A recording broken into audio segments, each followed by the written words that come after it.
Coming up on the Rockbridge Report, a historic week for Catholics.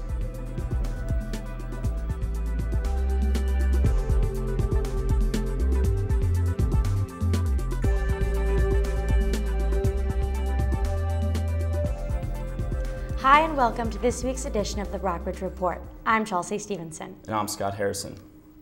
It's a first for the Americas. Yesterday, Catholics welcomed Jorge Bergoglio as the new Pope. The Argentine is the first Pope from the Americas, and he's the first from the outside Europe in more than 1,000 years. Catholics didn't have to wait long to see white smoke escape from the Sistine Chapel chimney. It took 2 days and 5 rounds of voting to pick the 266th Pope.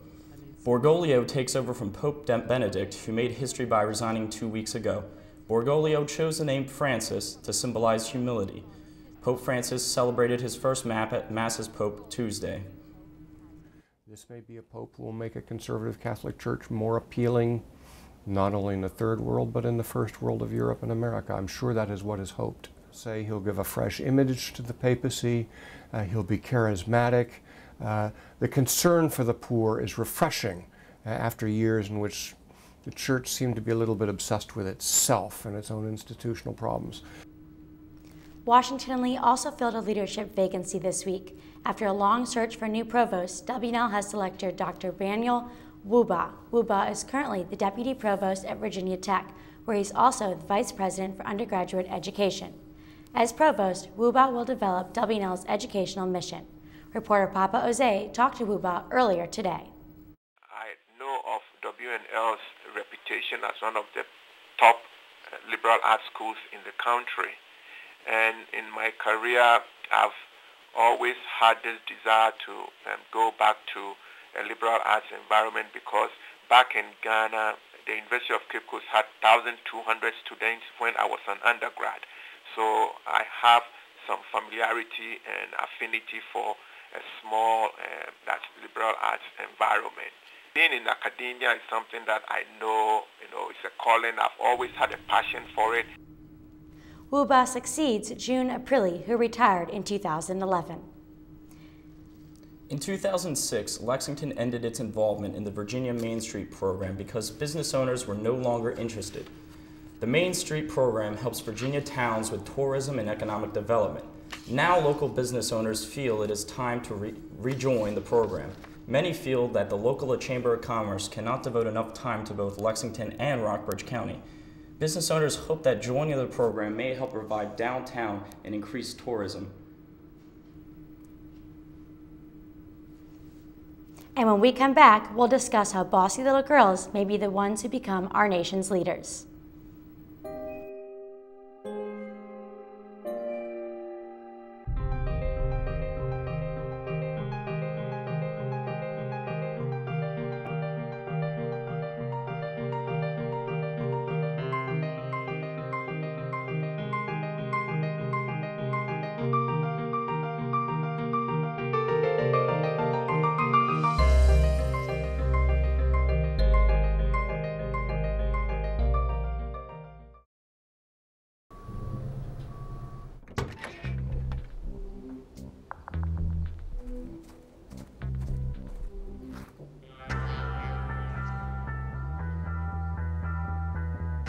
When you throw away money on wasted electricity, you're throwing away everything you could have bought with it. Saving energy saves you money. Learn more at energysavers.gov. 2 outs with a runner on first base.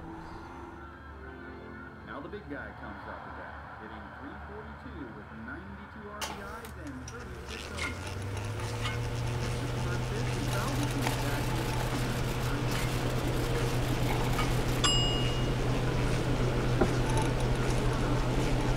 Chill raw and prepared foods promptly. 1 in 6 Americans will get sick from food poisoning this year. Keep your family safer. Check your steps at foodsafety.gov.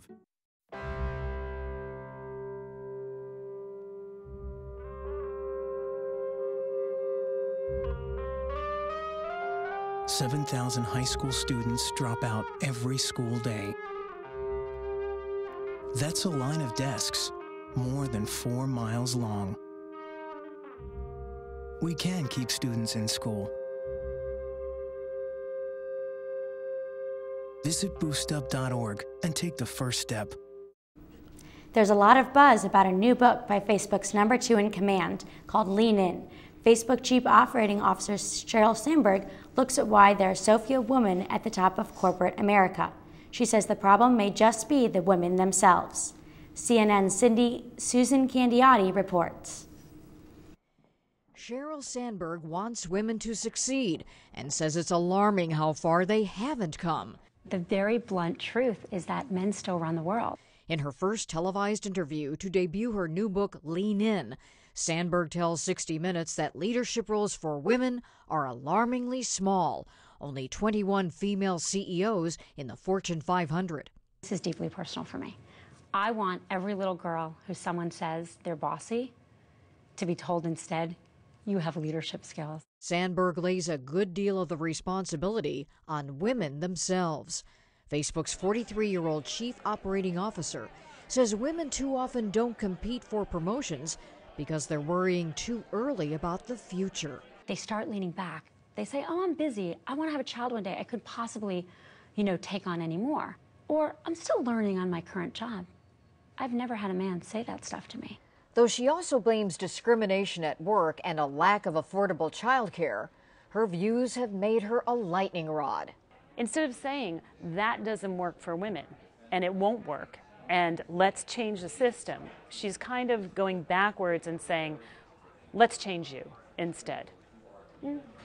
That's probably where most of the anger is coming from.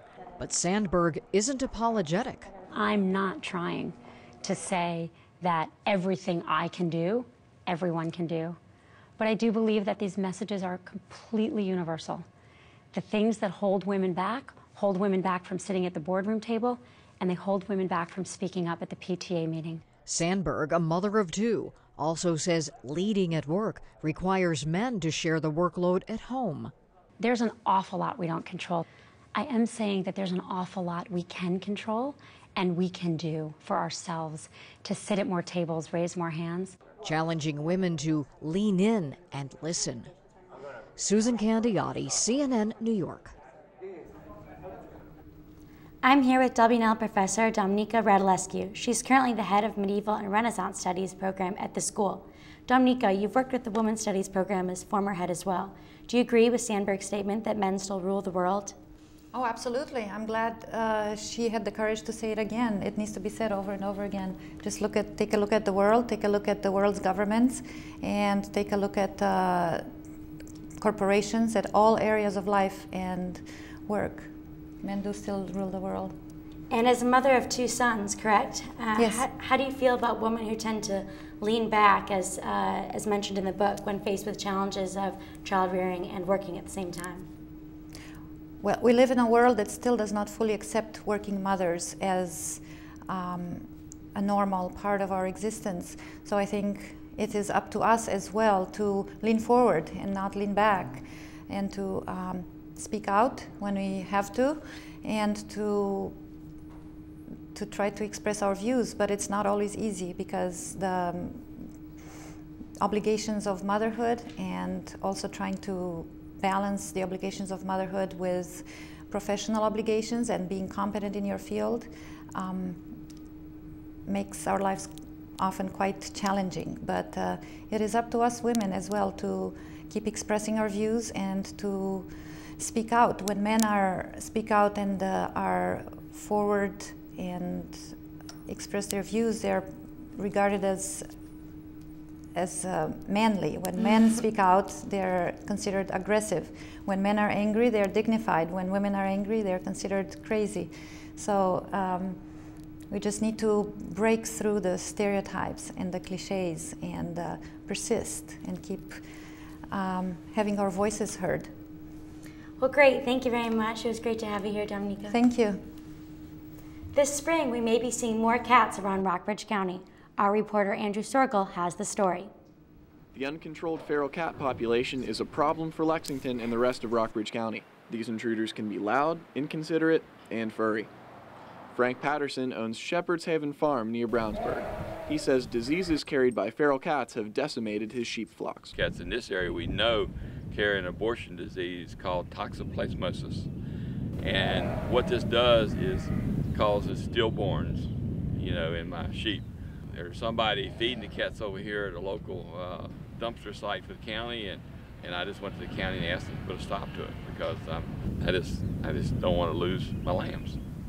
The Lexington Police Department is responsible for animal control in the city. They usually pick up around 20 stray animals each month. They're then taken here to the Rockbridge Society for the Prevention of Cruelty to Animals, or SPCA. The SPCA has waived the adoption fee on cats over a year old because more cats are coming in than ever before. More cats are coming in because the cats reproduce in the summer starting in April, and they will have litters, 3 or 4 litters for October. The SPCA tries to prevent the spread of animal disease through the community by discounting vaccinations. Their upcoming rabies clinic will charge only $5 for a rabies vaccine. They say these events make a difference in the community. You know, we do get a lot of people, and it really helps out. We have a lot of people call all the time during the year asking when our rabies clinic is going to be. Last year, the Rockbridge SPCA had to put down over 1,000 of these cats. They say this takes an emotional and financial toll. They hope events like the rabies clinic encourage more people to get their cats fixed and vaccinated to cut down on the number of unhealthy strays in the area.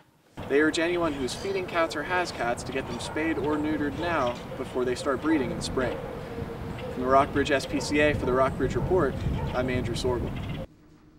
Coming up after the break, Democrats and Republicans propose very different budgets to fix the economy. When some people struggle with their mortgage payments, they become frozen, petrified. Not knowing what to do, they do nothing. But the people who take action are far more likely to get the most positive outcome. Making home affordable is a free government program. Call now to talk one-on-one with a housing expert about the options that are right for you. Real help, real answers, right now. So, I got this new family, and I don't know what it is about this one, but she can't seem to put down that toy all day long. Tap, tap, tap, tap. Oh, and she even talks to it. She talks to that more than she talks to him. What's up, bro? Nice shirt. Who's she talking to? Her mom? She talks to her mom a lot.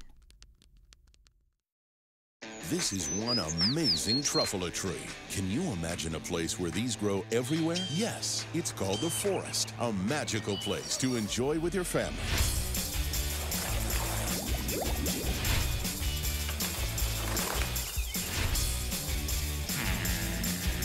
Ooh. So discover the forest and explore all the wonder that's there. Visit discovertheforest.org to find a forest near you. Every book is an adventure waiting to come to life. Visit new worlds. Encounter new friends. And discover the power of reading. Go to read.gov to read A Princess of Mars, the first novel to feature John Carter. A new world awaits. Read. 3 days, 3 states, and 3 car crashes. In total, 15 dead teenagers. And Virginia does not want to be next. 23% of nationwide car crashes involve cell phones. Virginia legislators want to change that. If Governor McDonald signs a proposed bill, texting while driving will become a primary offense. This means that police officers will be able to pull drivers over just for texting. First-time offenders will have to pay a $250 fine. Repeat offenders will have to pay a $500 fine. Texting and driving in Virginia is now a secondary offense. This means the police have to pull you over for something like speeding if they want to book you for texting and driving. Lexington Police Captain Bucky Miller says it won't be hard to catch offenders. He says he already sees several people texting while driving every day.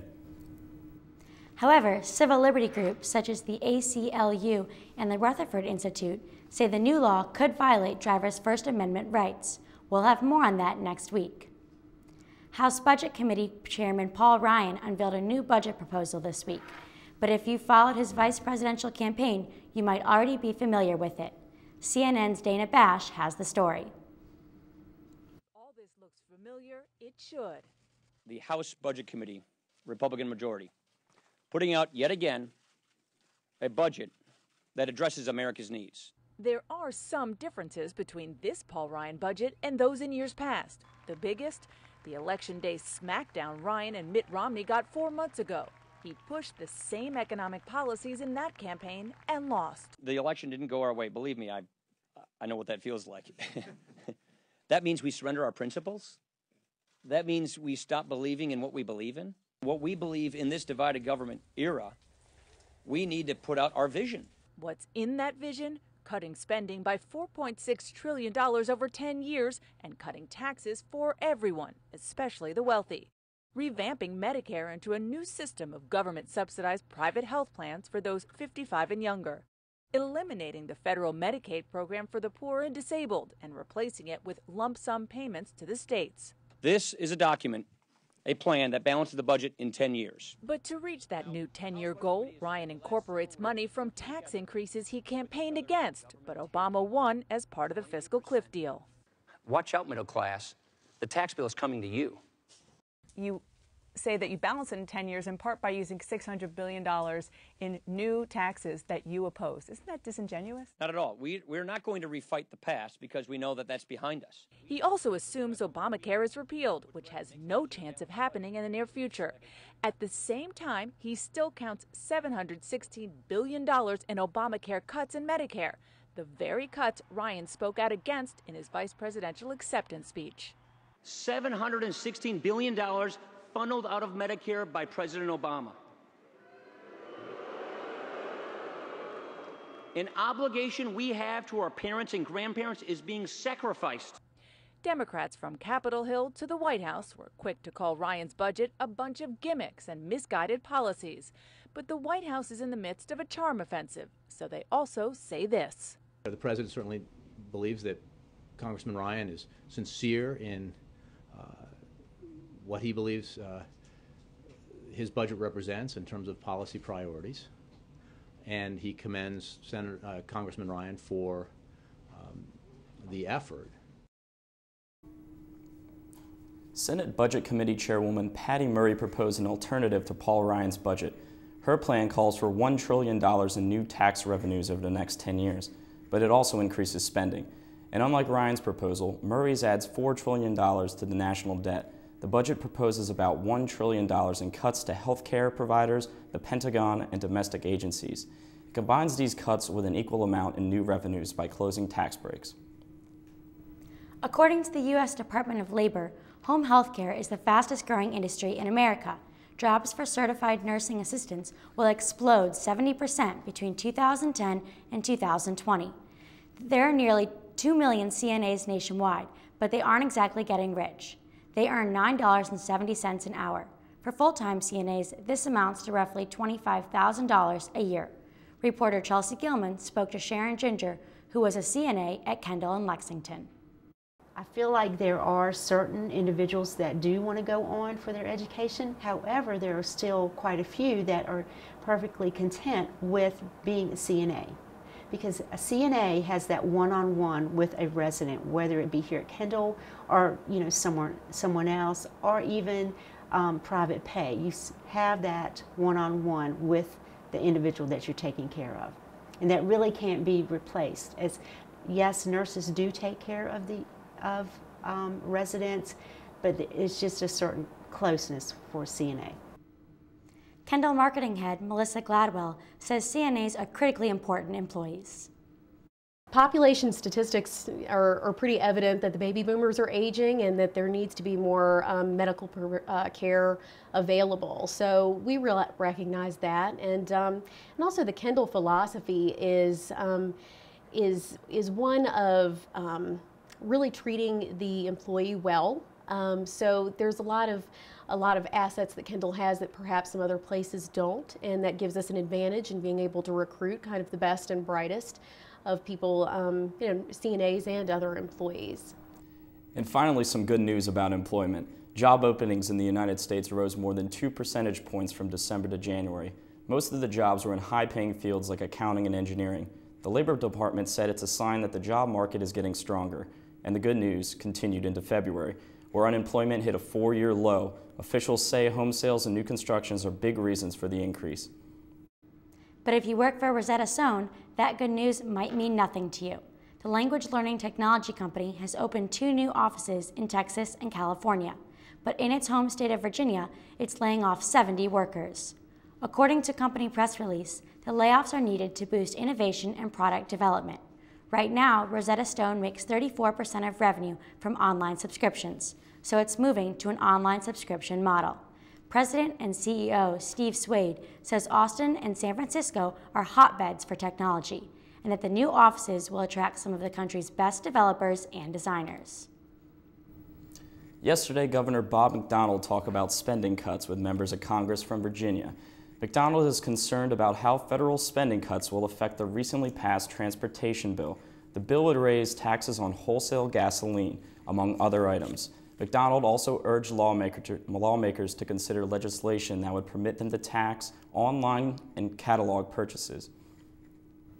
Richmond residents owe the city more than $39 million in back taxes, and Mayor Dwight Jones wants the city to be paid. There are more than 100,000 delinquent accounts, and some of them date back 20 years. The city has hired 2 collection agencies to help with the recovery efforts. In the Commonwealth, a property can be turned over to collection lawyers if no taxes have been paid for 2 years. Here in Rockbridge County, Treasurer Betty Travato says she's also working on a plan to collect delinquent taxes. She's formulating a policy about whether to transfer accounts to collection. She says the county will be sending letters home to homeowners when a policy is set in stone. Coming up, the ACC tournament tips off today. And a mother gives her son something that other mothers wouldn't dare. The magical thing about using energy wisely is that anyone can do it. Turn off lights. Use energy-saving light bulbs. And turn off computers and game systems when not in use. Make a change and we can really fly. Grab a grown-up and go online to energy.gov/kids. Did you buy the flashlight and the batteries? Yes. Did you make sure we're not missing anything in the first aid kit? Yep. Did you go through the plan with the kids again? Yes. The more you prepare today, the more you'll be able to reduce the devastating effects of a tornado, an earthquake, a power outage, or any other disaster. Get a kit, make a plan, be informed. Visit ready.gov. Cotton balls. Duct tape. Spoon. Needle.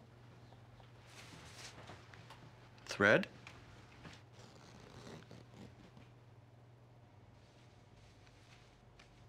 Scalpel.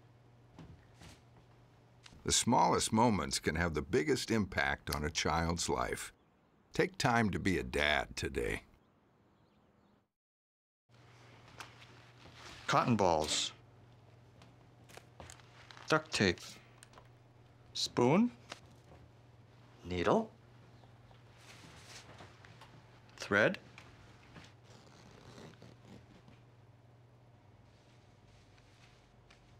Scalpel.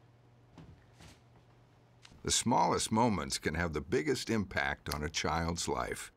Take time to be a dad today. Welcome back. So what's the weather looking like out there, Chelsea? Well, unfortunately, it's going to be a wet weekend, Scott. It's been mostly sunny today. We saw a high of 45, but it will dip as low as 26 tonight. The sun will stay out tomorrow, and temperatures will move into the low 50s. But there's a slight chance of rain on Friday night. If it does rain, it won't stop. There's a 40% chance of rain on Saturday, but the temperature will peak in the high 50s. More rain on Sunday with a high of 49 and a low of 38 for your St. Patrick's Day. And on Monday, even more showers with temperatures between 46 and 43. The ACC men's tournament tipped off today. 12th ranked Virginia Tech lost to 5th seeded NC State 80-63 in an 83-63 contest. 4th seeded UVA will face North Carolina State in the quarterfinals tomorrow. Adding to his all-ACC first-team selection, VT senior point guard Eric Green nabbed ACC Player of the Year. UVA guard Joe Harris also made first team All-ACC. Joining them was Miami's Shane Larkin, Duke's Mason Plumlee, and NC State's Richard Powell. In lacrosse, VMI extended its losing streak to 6 games with a loss to Wagner. SVU lost its 4th straight game to Franciscan, 7-18. Washington and Lee beat Franklin and Marshall 11-9, and its women's team lost in overtime to Roanoke last night, 12-13. In basketball, VMI were money on the mound. Baseball, VMI were money on the mound. Yesterday, the Keydets pitched well into the 6-2 victory over William and Mary. And its local derby today, SVU and WNL will slug it out at Captain Dick Smith Field. Well, the other shoe has dropped. There are officially only 2 announced candidates for Virginia governor. After weighing his option, Lieutenant Governor Bill Bolling says he won't run as an independent.